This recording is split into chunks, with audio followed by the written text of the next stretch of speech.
right, so here he is, one of the more prolific takedown artists in the UFC at present. And when you get some praise from Daniel Cormier when it comes to your offensive takedown game, you know you're doing something right. And you talk about wrestlers and judo players and grapplers, but this guy just combines all of that.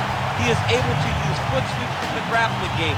He is able to use throws from judo, and he's able to use wrestling from the wrestling game to take people down. He has an array of takedowns at his disposal, and he uses every single one of them. From the speed of the level change, to the timing, to the knowledge of where to go next. When the guy starts to defend, he's truly, truly something special. I don't think he could take you down, but tonight he doesn't have to. So in this matchup, prevailing wisdom is he'll be able to get this fight to the canvas.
So much UFC history has played out here at T-Mobile Arena in Las Vegas, Nevada. Plenty more where that came from tonight. The athletes are ready to go. And now our tale of the tape for this lightweight scrap. We go inside the octagon. Here is Bruce Buffer. Ladies and gentlemen, this is the main event of the evening.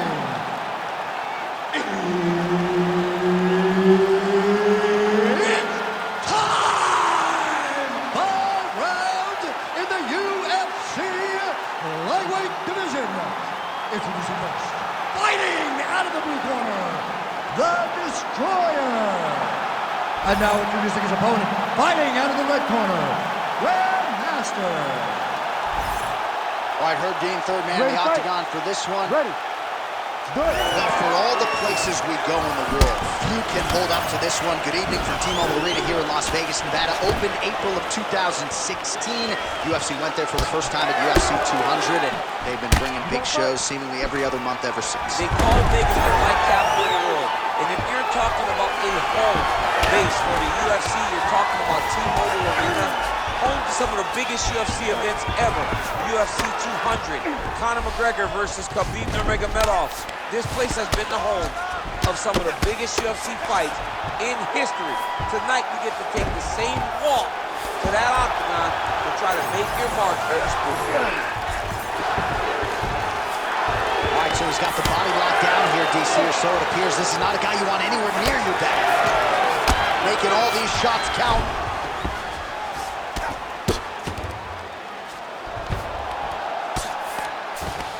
Nice shots landing from the top position.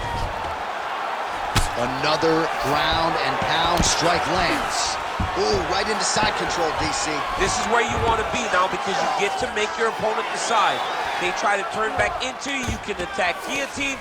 If they turn away to try to get to your knees, you throw your hooks in and you got all your rear choke submissions. That was nice. Seems to be trying to get back to his feet. Big ground and pound.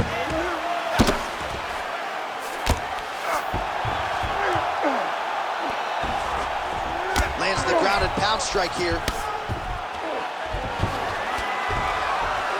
Oh, another strike lands from the top.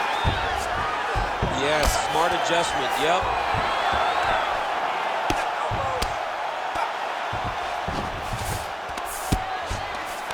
Oh, right into mount.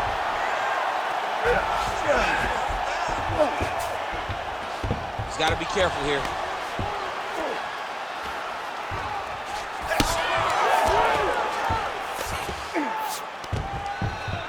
All All right, half guard position for him here, and I can hear Dominic Cruz in the back of my head just screaming about underhooks somewhere. Yeah, he loved, but he's right? He's so right in terms of if you're on your back in the half guard, one thing you can't be is flat on your back. You need to be up on an elbow, you need to be half on the side, and you need to control the far side underhook. It is a battle for underhook when you're fighting in the half guard position on the mat. Oh, nice movement to avoid that strike coming down. What a strike from off of his back. Working off of his back here. Looks like he may try to hip escape. Beautiful ground strikes landed. Final seconds of round one. Man, he's killing it on the ground. Another strike gets through. That horn sounds means we have reached the end of round one.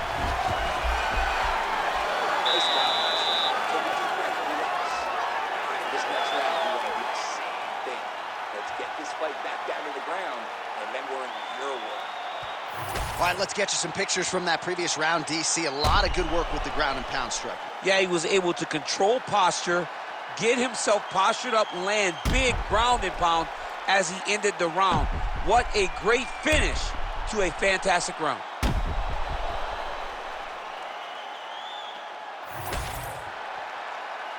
Ready to fight? Ready. Round two underway. How about that, DC? Turning defense into offense, blocks the strike, counters with the jab. He's got a good reach advantage in this matchup, and it certainly looked pretty pronounced in that exchange. Now he's got the single collar and the clinch. Oh, he's stuck in the guillotine. All right, so now blood is a factor. You see that he has been open. Oh, submission defense on full display there. He said that he was very aware of what this guy brought to the octagon, and it showed in that defense. Great job changing the position and getting that reversal.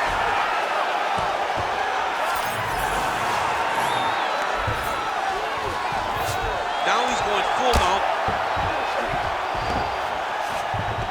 He's got to be careful here.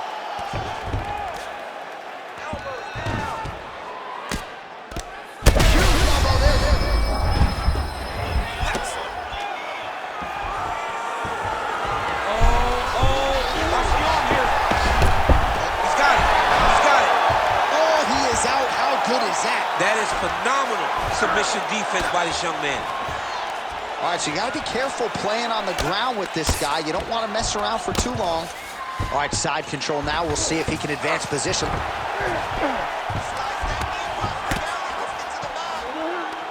Grounded him and pounded him. Nice job. Another strike gets through from the top position. He has controlled the position. Posture.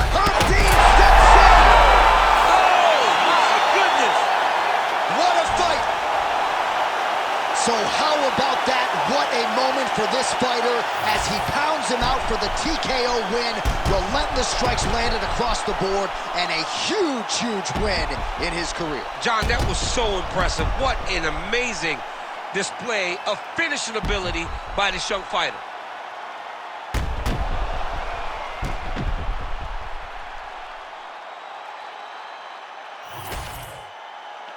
And here we go inside the octagon. Bruce Buffer has the official decision. Ladies and gentlemen, referee Herb Dean has called a stop to this contest at 2 minutes, 37 seconds of round number 2. Declaring the winner by TKO, the Destroyer. Well, the celebration is on over there in the corner, and nothing subdued about it. They put a lot of time into this training camp and into this performance, and certainly their athlete delivered. It was a result that they desired. They said, I don't care how this match ends, as long as I'm not standing there waiting on the judges. He got his opponent hurt, and he found the follow-up shots that allowed him to get the TKO.